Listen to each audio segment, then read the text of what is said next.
And for insight into Trump's trade war, let's turn to Michael Collins. He's CEO of WinCap Financial and is adjunct faculty at Endicott College.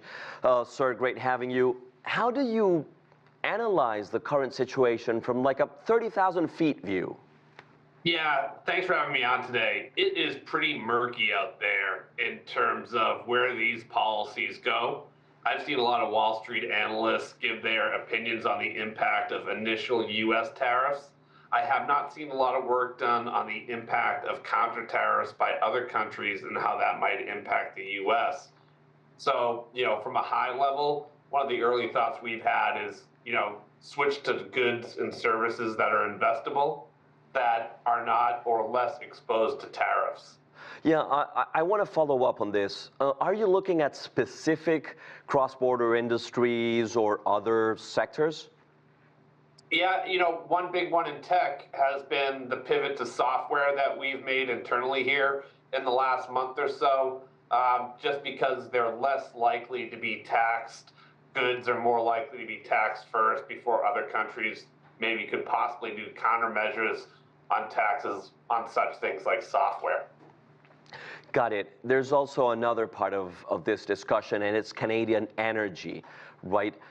Do you see, how are you analyzing the role of Canadian energy in the U.S. economy and the bigger, industrial impact it could have? Yeah, I mean, that is a tricky one. Another aspect of this is how long do these tariffs stay on, and to what tenor do they have? So, on an immediate basis, this is going to give, gas suppliers an excuse to raise prices today. We saw that about 4 or 5 years ago with Canadian lumber prices when Trump initially proposed a tariff on them.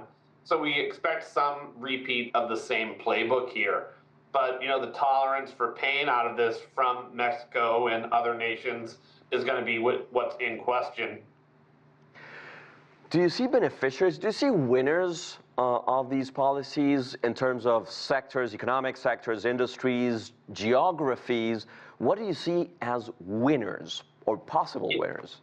Yeah, I'd like to come out here and seem really smart and tell you what the winners look like, but it's frankly way too murky to say what a winner will be 6 or 12 months from now based on these tariffs that have been implemented today.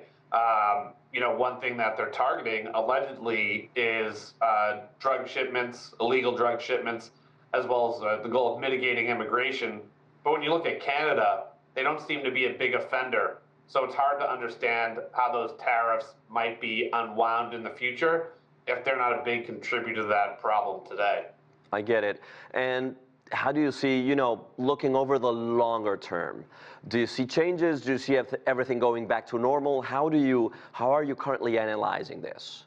Yeah, it's hard to see everything going back to normal. This might end up just being a regressive tax on the American consumer, and things adjust from there.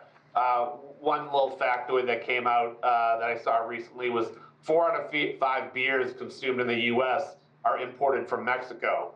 So, we don't see too many dollar drafts or $2 drafts in the wake of the last 5 years of inflation. But, beer prices could rise. It could give way to more affordable American producers, or it could just be an excuse for American producers to raise prices and reap more profits. I see.